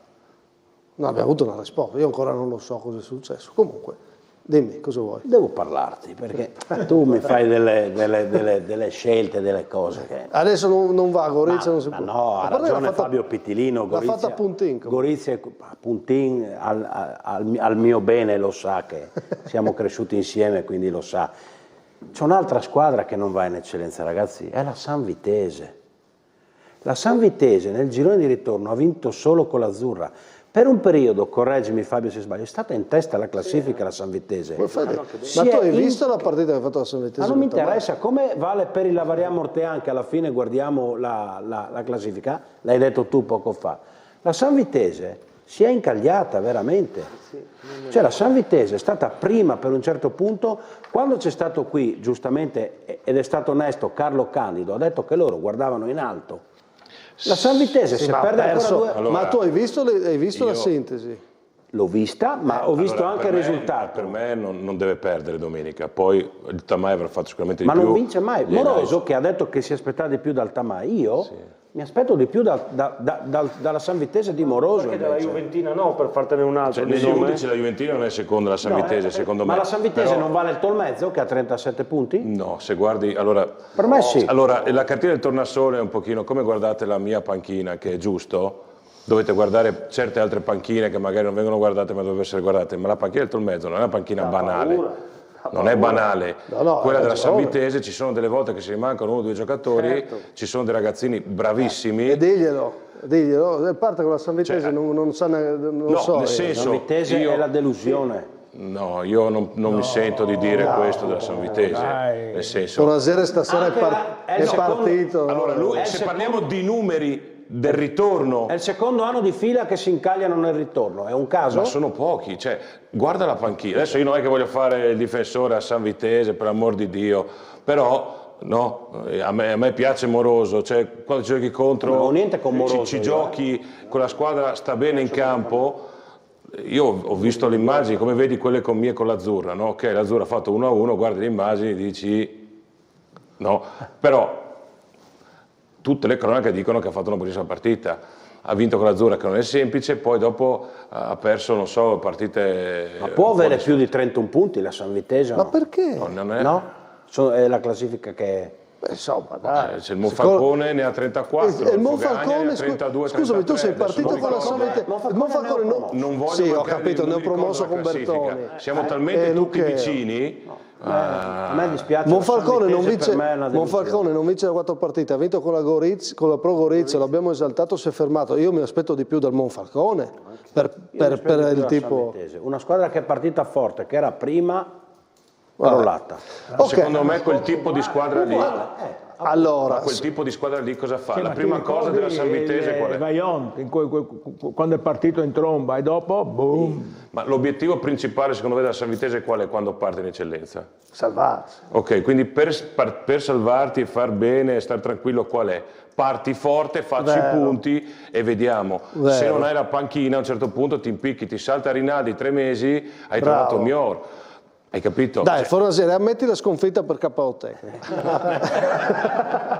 No, poi io con lui parlerei di calcio, 3 ore starei qua a parlare. Con me no. Sì, ma visto che lui mi... No, comunque su una cosa devo darti ragione, chiudo. Mi piaceva poter litigare con te, ma non ce l'ho fatta perché hai ragione. Se mi fa però di nuovo come l'anno scorso, dici, ok, fammi il saltino. Bene, adesso parliamo di miglior squadra.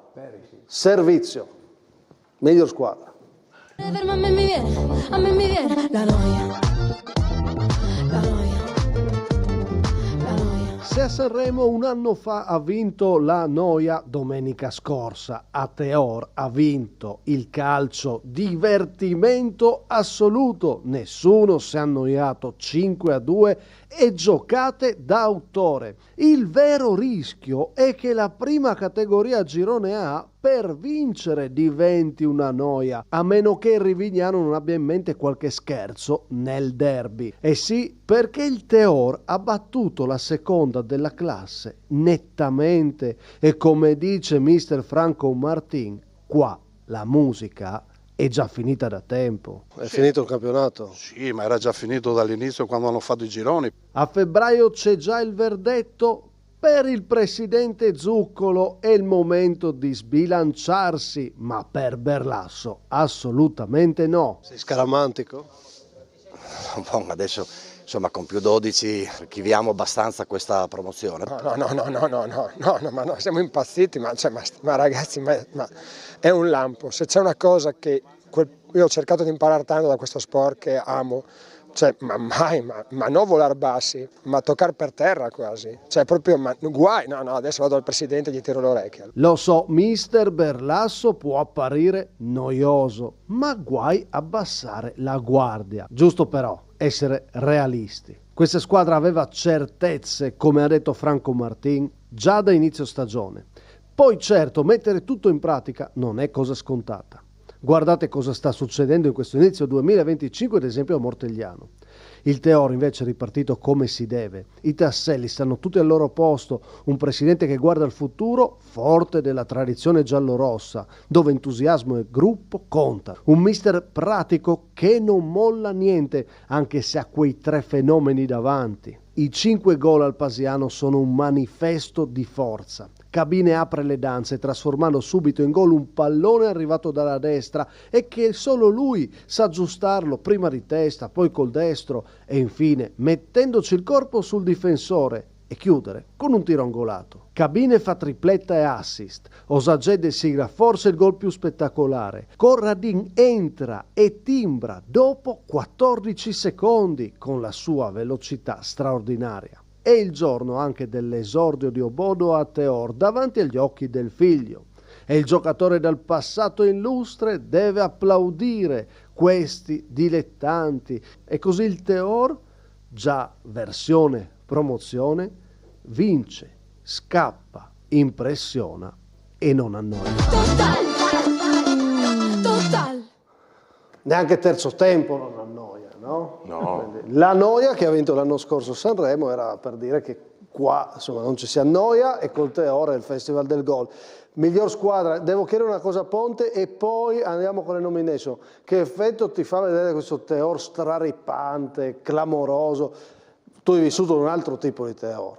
Sì, un altro tipo di Teor. Però una vita ha le radici lì, questo Teor. Sì, non sì, le ha perse, secondo me. Sono d'accordo perché poi le radici sono quelle della dirigenza, come diceva giustamente prima, della società, della voglia di stare insieme, questo senza dubbio. Quindi mi fa un effetto bellissimo e sono molto contento. Ti dico, forse anche troppo per la prima categoria che è adesso, nel senso anche gli acquisti poi nel corso dell'anno, con una squadra così forte, forse erano in più quasi in più, ma va bene perché poi se ci danno questo spettacolo siamo tutti contenti, ma in una prima categoria che non è più la categoria di una volta un pochettino zoppicante, questa è una corazzata senza. E il derby sabato perde un po' di interesse, o no? Ma il derby poi è sempre bello perché in questo caso è Davide contro Golia. Io ho fatto tanti derby con Rivignano vestendo i panni contrari e quindi risulta interessante lo stesso. Comunque che gol, cioè andare a vedere una partita al di là delle categorie, poi ci sono degli interpreti così, è un piacere. Ben venga. Allora io nomino il Teor miglior squadra e Berlasso che ha detto che bisogna volare bassi, gli dico no mister, perché tu hai l'uomo volante. Masini, primo posto 2004, miglior giocatore. Le ali di un uomo volante per arrivare più su e cercare la tua mente. A riportare su in promozione, far volare il Teor ci pensa. Cabine, capocannoniere con 19 gol in prima categoria, è autentico, fuori classe del mondo dei dilettanti. Chi segue il Teor domenica dopo domenica può rendersi conto insomma, che la scelta è stata secondo me azzeccata. Il presidente si chiama Teor e devo assolutamente far felice questa gente e tutti quanti. Cabine invece? E Cabine per questo livello qua è come Roberto Baggio. Come Roberto Baggio, ragazzi, ha detto buono. Cioè, nel senso, per la categoria è un Baggio, no? Ma è vero. Sì, assolutamente. Fantastico, divertente, giocate clamorose. Quindi, perché vi ho fatto subito la nomination? Per dire, provate a convincermi a non mettere sia Teor che Cabine in nomination. Facile. Vediamo. No, facile. Io no, io Tu ballo in tutto quello. A posto? Fatto. Assolutamente.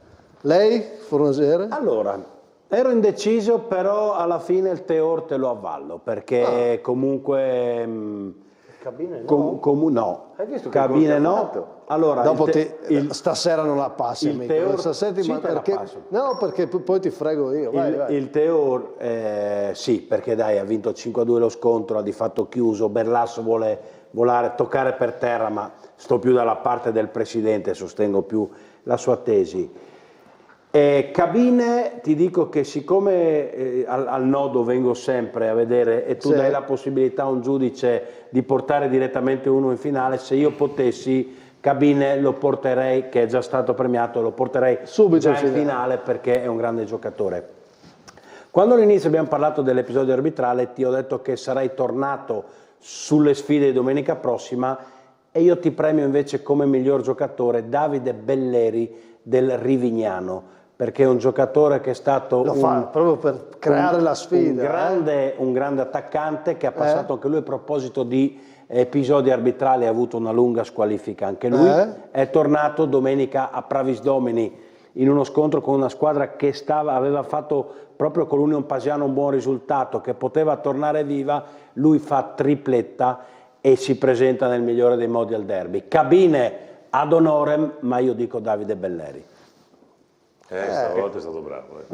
Che il derby per Belleri è questione di vita o di morte, lo so benissimo questa cosa, avendolo marcato più volte. Quindi, quindi a questo punto... No, io sono ovviamente di parte sul Teor, avevo in testa di dirti anche il Fiume, perché ha fatto una bellissima vittoria all'ultimo minuto, però so che non cambierai idea giustamente sul Teor, sono di parte. Su Cabine sono stato io il primo a nominarlo, ti ricordi qualche trasmissione fa fra i migliori, perché effettivamente segnava ogni domenica, quindi sarebbe da confermare. Sottolineo solo una cosa: il terzo gol di Cabine, tanta roba di Corradin che poteva spingere la palla in gol e che invece l'ha lasciato il compagno. Questo è un segnale anche di essere squadra, di aiutarsi lui. Corradin 14 secondi entra e fa gol, ma anche quello di Corradin è un gol clamoroso. Senti, volevo contraddire con te, però te la passo, anche se Cabine è il baggio dei dilettanti, abbiamo detto, e quindi non è possibile che da qui alla fine non torna tra i migliori, cioè dobbiamo darcela come promessa. Però che bella la storia di Belleri, legata anche alla squalifica, legata al fatto che si va verso il derby, e anche il Rivignano ha un simbolo come Belleri, e te lo passo allora. Quindi Teor miglior squadra, Cabine miglior giocatore. Se c'è una squadra che ha prenotato la vittoria del campionato, abbiamo capito che il Teor, ce n'è anche un'altra, ragazzi, è il Pordenone. Lo aveva detto Berlasso di non dare per scontato il lavoro di allenatore con le squadre forti. Campaner in questo ultimo anno sta volando anche lui. Miglior allenatore, sentiamo. E ci sei.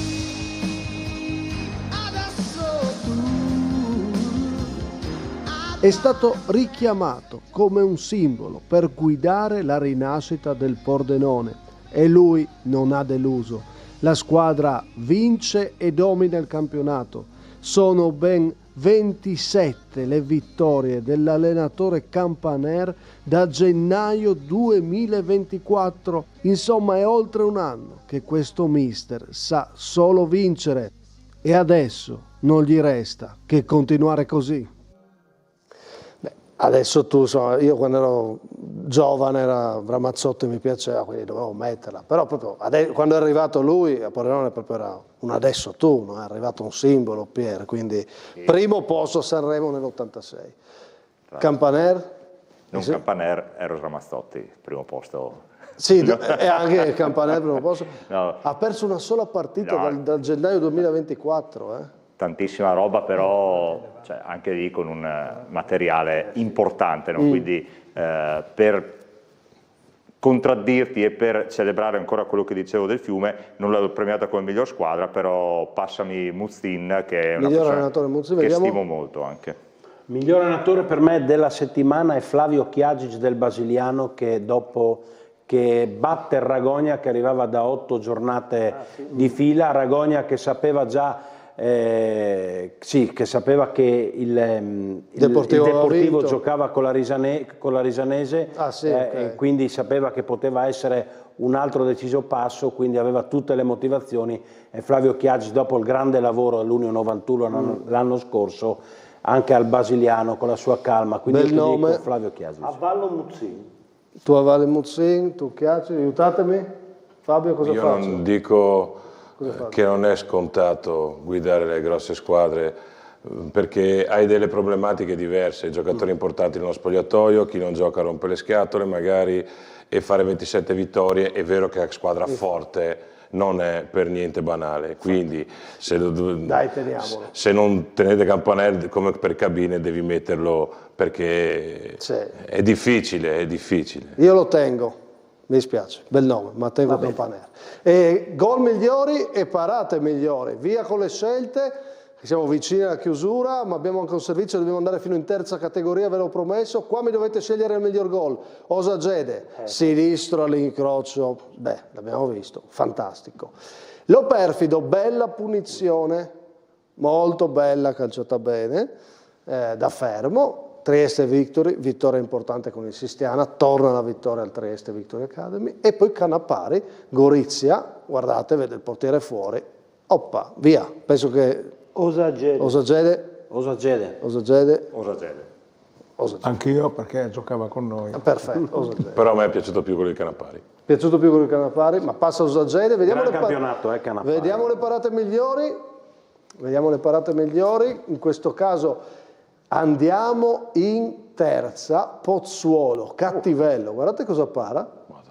Guardate cosa para. Grazie alle immagini del Caporiacco, parleremo fra poco di Caporiacco. Pischiutta dello Spilimbergo su Vrizze, e poi Cristofoli. Era un po' coperto. Chi scegli? Tu che sei l'esperto. Cattivello del Pozzuolo? Cristofoli. Cristofoli?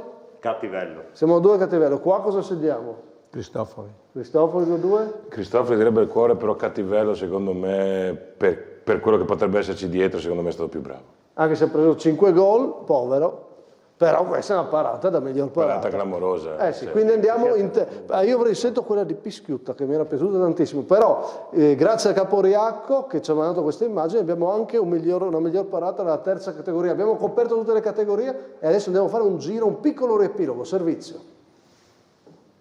In prima categoria girone C il centrosedia va più 6 dall'Opicina e più 7 dal Domio, che sfiderà domenica. Batte nell'ultimo turno 4-2 il Torre, in gol in apertura Filippo, poi la rete di Matteo Ciani, non perfetto, il portiere resterà addirittura in 9 uomini la squadra del Torre, e allora può dilagare il centrosedia di Monorchio. Il 2-1 è firmato da Dassi, poi Don spinge in rete il Tris. Accorcia di nuovo le distanze il Torre con Nicolò Ciani.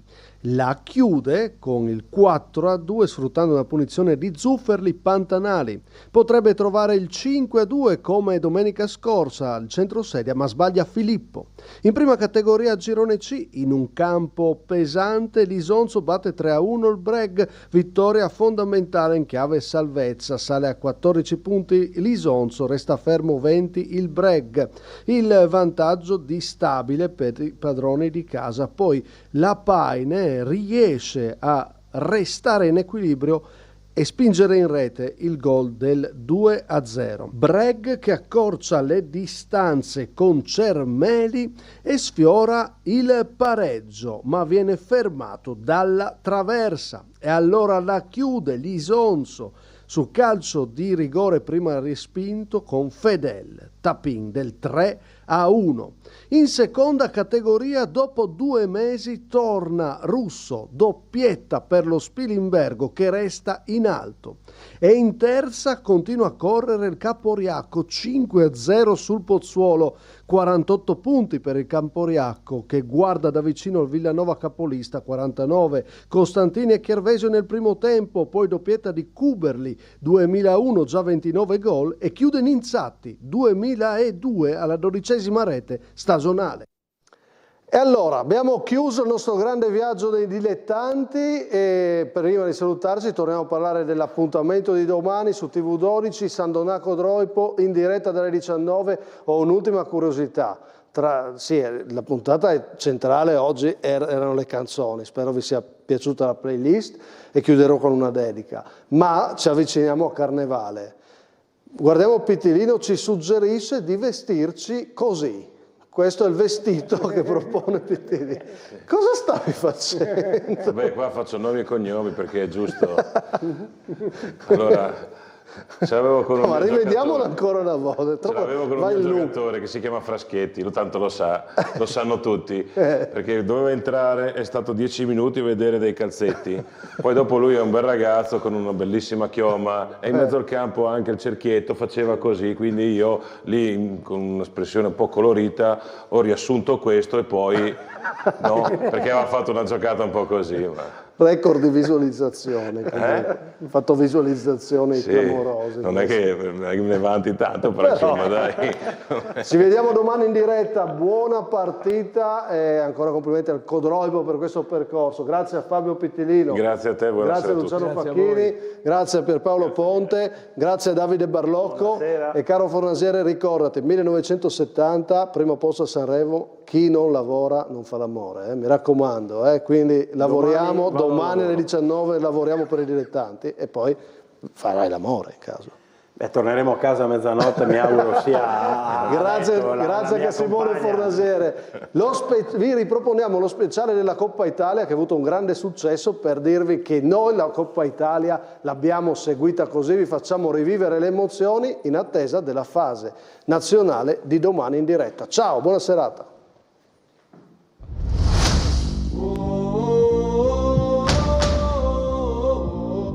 Mi racconti la tua giornata di Coppa Italia? È stata una giornata bellissima. Bellissima, una giornata fantastica. Questa giornata è stata unica davvero. La mia giornata è stata bellissima, prima di tutto, e emozionante perché comunque è la prima finale di Coppa Italia che affrontavo e quindi c'era un po' di tensione.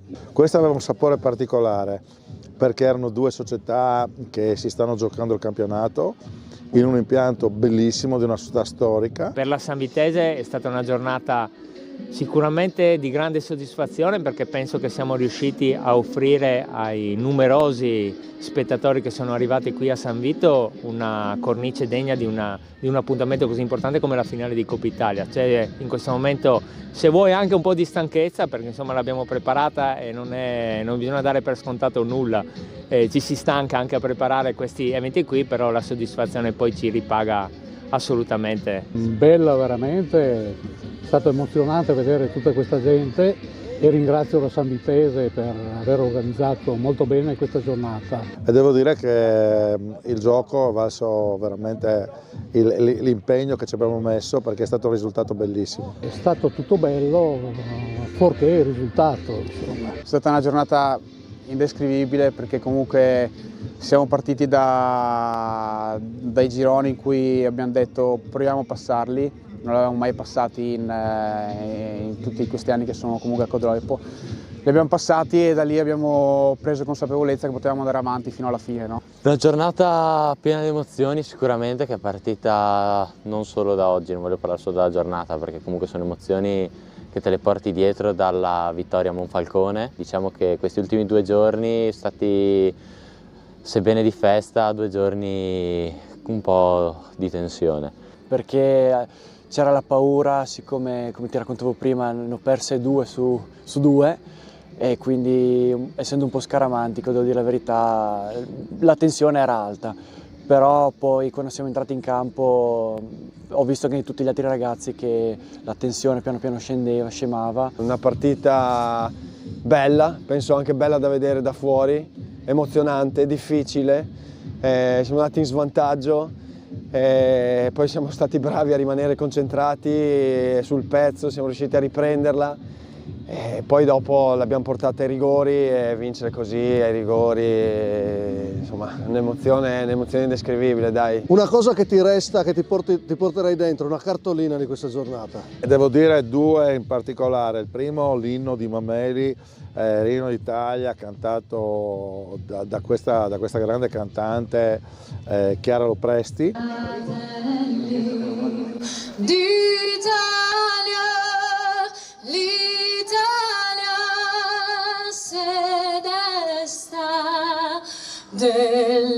Dell'elmo di Scipio se cinta partita è iniziata con le due squadre che si sono controllate e ovviamente non decollava. Poi c'è stato l'episodio del gol, è chiaro che quello è stato il momento più bello, più importante, perché ti dava una speranza. È il secondo il boato di gioia dei tifosi del Codroipo al momento del gol.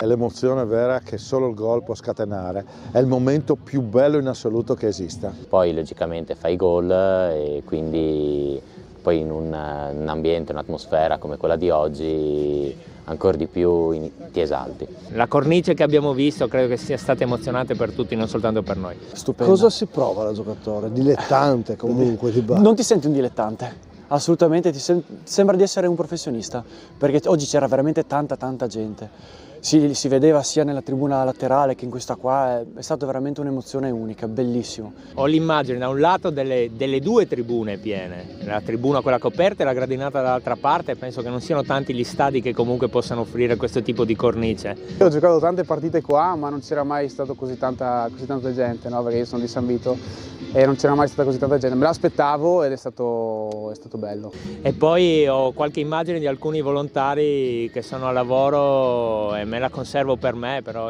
per me è significativa e per tutti noi lo è. Siamo riusciti a costruire, Massimo tu lo sai benissimo, nell'arco di qualche anno un evento che non si dovrà fermare qui, perché dovremmo sempre cercare di alzare l'asticella.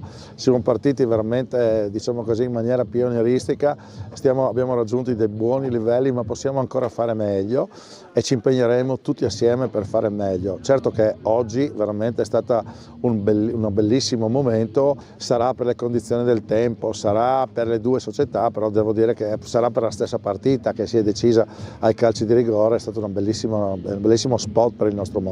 E Tamai Codroipo è la finale di Coppa Italia, benvenuti su TV12, ecco a voi la finale.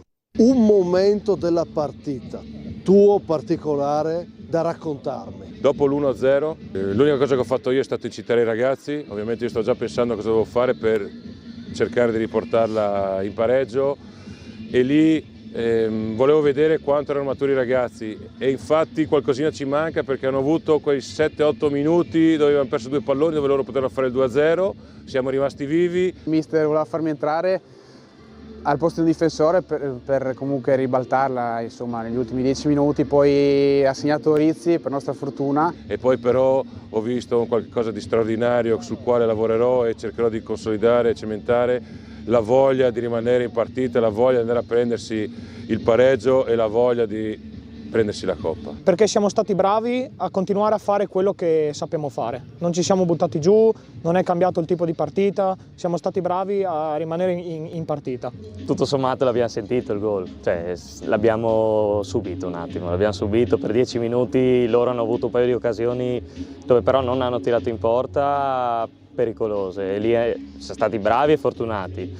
Dopo sul gol di Rizzi è stata un'altra partita e nasce un'altra partita. Il gol è la ciliegina sulla torta, possiamo dirlo, di questo cammino che stiamo percorrendo, perché comunque da quando è arrivato, abbiamo cambiato mister quest'anno, tutto quanto, non dico che sia un cammino facile, perché siamo in tanti, siamo una rosa folta e quindi abbiamo pochi spazi. Infatti era la prima partita di Coppa che disputavo e quindi sì, bene o male si cerca di far girare tutti, però non è facile, lo comprendo e i malumori ci sono. Però io credo che il gol appunto sia appunto una ciliegina sulla torta perché ripaga. Sì, ripaga tutto, prima o poi torna. Un momento preciso di questa partita che ti porti dentro, nella testa? Io penso due. La grandissima parata che ha fatto Luca sullo Zorzetto. Io credo che lì forse è stato un primo passo per la vittoria finale. Chiaramente se non fa quella parata lì probabilmente non finisce così, insomma. Se vanno sul 2-1 non so come va a finire, voglio rivederla perché non l'ho percepita al 100%, però secondo me è stata una bella parata. Parata di Moretti, questa parata è davvero da copertina. La Coppa Italia si decide ai rigori. Tonizzo contro Giordano, primo rigore, spiazzato. Il rigore per te, tranquillo. No, non è mai così facile, poi in una finale la pressione è tanta, quindi poi io, come dicevo, ci tenevo particolarmente a vincere questa partita, quindi la tensione non nego che era alta, però ho cercato di mantenere la calma e la lucidità e di fare quello che dovevo fare, insomma. Zorzetto contro Moretti, alto. E probabilmente il primo rigore quando sempre Zorzetto l'ha sbagliato, perché lì è stato secondo me un segnale. Il rigore ero più tranquillo rispetto a quello di Monfalcone, non li avevo mai tirati se non tanti anni fa e sono andato sicuro, ho detto la metto lì e l'ho messa proprio lì dove dovevo metterla. Il rigore praticamente quando l'arbitro ha fischiato alla fine dei supplementari la mia testa si è azzerata e incredibilmente ero super tranquillo. Non ho avuto un minimo, ho avuto più tensione prima della partita, per assurdo, che non prima di calciare il rigore.